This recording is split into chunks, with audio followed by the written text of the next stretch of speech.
تھا جب میرے خیال سے اس وقت ہالیڈیز فرائیڈے کو ہوا کرتی تھی، جب روڈوں پر اتنا ٹرانسپورٹ کا شور نہیں ہوا کرتا تھا۔ اس وقت کی راتیں اپنے آپ میں ہی مسٹری ہوا کرتی تھی، جب لائٹ آنے اور جانے کی کوئی شیڈیول نہیں ہوا کرتا تھا، اور انہی دنوں رات کی تاریکی میں میرے ساتھ جو کچھ بھی ہوا، آج بھی وہ رات اور سڑک جہاں سے میں گزر رہا تھا وہ اپنے آپ میں ایک مسٹری رکھتی ہے۔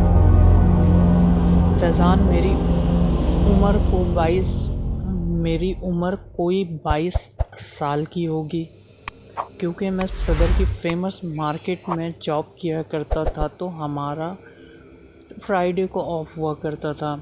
وہ سردی کا ٹائم تھا، اس وقت سردیاں اسٹارٹ ہی ہوئی تھیں، تو میرے جو شاپ کے آنر تھے انہوں نے اپنی بیٹی کی بارات فرائیڈے کو رکھی اور ہمیں خاص طور پر بلوایا گیا کیونکہ اس وقت وہ ہالس وغیرہ کا رجحان نہیں ہوتا تھا۔ ہم سبھی کولیگ تقریباً تھرسڈے نائٹ سے ہی ان کے گھر چلے گئے تھے، تو فرائیڈے نائٹ رخصتی لیٹ نائٹ ہونے کی وجہ سے مجھے نکلتے 1 بج گئے۔ جب میں روڈ پر آیا تو دیکھا کہ بندہ نہ بندے کی ذات۔ تھوڑی دیر کھڑے ہونے کے بعد وہاں سے ٹیکسی گزر رہی تھی تو میں نے اسے روکا۔ اس نے جتنے پیسوں کا کہا میں مان گیا، کیونکہ میں کورنگی 2.5 نمبر پہ رہتا تھا، تو اس نے مجھے بیٹھتے ٹائم ہی یہ کہہ دیا تھا کہ میں آپ کو مین روڈ پر ہی چھوڑ دوں گا، اندر نہیں جاؤں گا۔ اب جو کورنگی 2.5 نمبر کے ایریا سے وابستہ ہے وہ یہ جانتے ہوں گے کہ لیٹر باکس 2.5 نمبر سے بہت دور ہے۔ واکنگ ڈسٹینس ہی صرف اس ٹائم 20 سے 25 منٹ ہوا کرتی تھی، تو میں نے سوچا کہ چلو اس ٹائم گھوڑا گاڑی ٹانگا وغیرہ جو ہوتے ہیں وہاں سے چلا کرتے تھے، تو میں نے کہا اگر وہاں کوئی مل جائے گا تو میں آگے تک بھی چلا جاؤں گا۔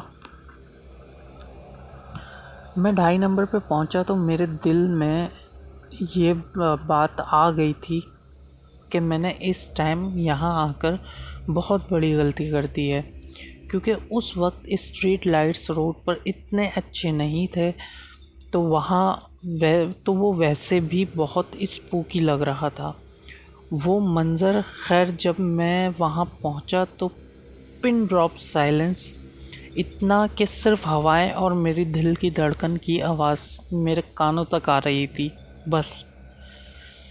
کچھ دیر میں نے انتظار کرنے کے بعد میں پیدل چلنا شروع ہو گیا 2.5 نمبر سے۔ جب آپ لیٹر باکس کوسٹ گارڈ کی طرف جائیں گے تو وہاں پر ایک راؤنڈ اباؤٹ بنا ہوا ہے جو اب تو کوسٹ گارڈ چورنگی کے نام سے ہے، پر وہ پہلے پانی والی چورنگی کہلاتی تھی۔ اب فیضان، جیسے جیسے میں اس پانی والی چورنگی کے قریب پہنچتا گیا ویسے ویسے مجھے فیل ہوا کہ اس چورنگی پر جو پمپ بنا ہوا ہے اس میں سے کوئی مجھے جھانک کر دیکھ رہا ہے۔ پہلے تو میں نے سوچا کہ کوئی کتا یا بلی ہوگی، پر میں جیسے ہی اس چورنگی کو کراس کرنے لگا تو میں نے دیکھا کہ کوئی بچہ ہے جو مجھے دیکھ کر چھپنے کی کوشش کر رہا ہے۔ میں اس کو دیکھ کر رکا۔ میں سوچنے لگا کہ پمپ کی دیکھ بھال کے لیے جو بندہ ہوتا ہے شاید یہ اس کا بیٹا ہو، تو میں جیسے ہی پمپ کے گیٹ کی طرف سے بڑھنے لگا تو دیکھا کہ پمپ کے گیٹ پر تالا لگا ہوا ہے۔ میں نے اس بچے کو پمپ کے سراؤنڈنگ میں ڈھونڈا۔ آپ تھوڑی سی ای میل اپنی جو ہے نا، میں آپ کو ایک بات کہنا چاہوں گا کہ جب بھی آپ ای میل کریں تو پلیز یہ اسپیلنگس وغیرہ ایک دفعہ ریڈ کر لیں، خود ریڈ کر لیں، تاکہ آپ کو ٹائپنگ مسٹیک وغیرہ جو بھی ہے آپ کی وہ کلیئر ہو جائے۔ پمپ کے سراؤنڈنگ میں ڈھونڈا تو وہ مجھے نہیں ملا۔ میں آگے چلنے لگا۔ اب جیسے جیسے میں پمپ سے دور جانے لگا تو مجھے ایسا لٹرلی لگا کہ میرے پیچھے کوئی ہے.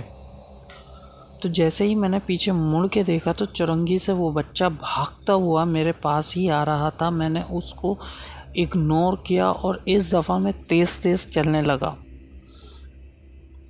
کچھ دیر چلنے کے بعد مجھے یہ شیور ہو گیا کوئی میرے پیچھے ہے.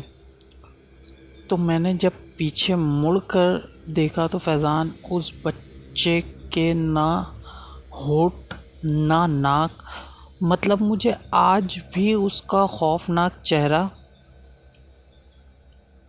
ایگزیکٹلی یاد ہے. نہ ہی ہونٹ تھے، نہ ہی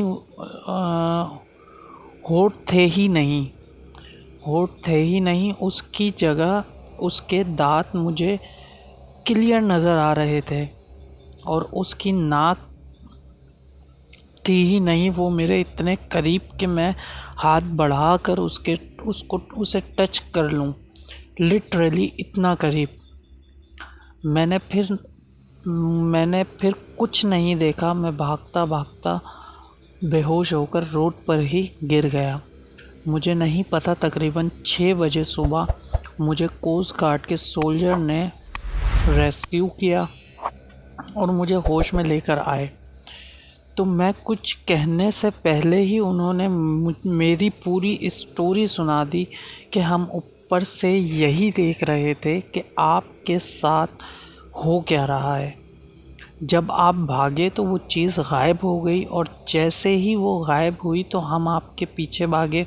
اور ہم اکثر اس روڈ پہ یہ انسیڈنٹ دیکھتے رہتے ہیں. مجھے تو کچھ سمجھ ہی نہیں آ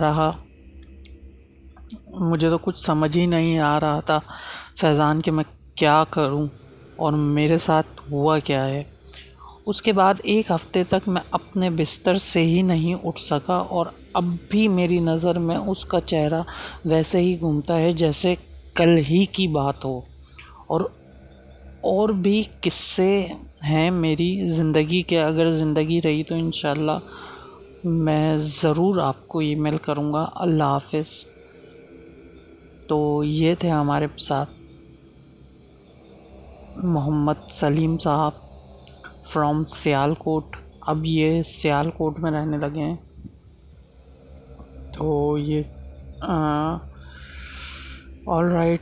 تو یہ تھی آج کی اسٹوری. آپ بھی ہمیں ای میل کر سکتے ہیں www.jinnencounter.com JINNENCOUNTER@gmail.com پر. اور ہمارے چینل کو لائک کریں، ویڈیو پسند آئی ہو تو شیئر کریں، سبسکرائب کریں اور سپورٹ کریں. ہمارے چینل کو سپورٹ کرنے کے لیے بینک اکاؤنٹ اور ایزی پیسہ اکاؤنٹ آپ کو اسکرین پر نظر آ رہی ہوگی. اپنا بہت بہت خیال رکھیے گا. ملتے ہیں ایک نیو اسٹوری کے ساتھ. تب تک کے لیے مجھے اجازت دیجیے. اللہ نگہبان.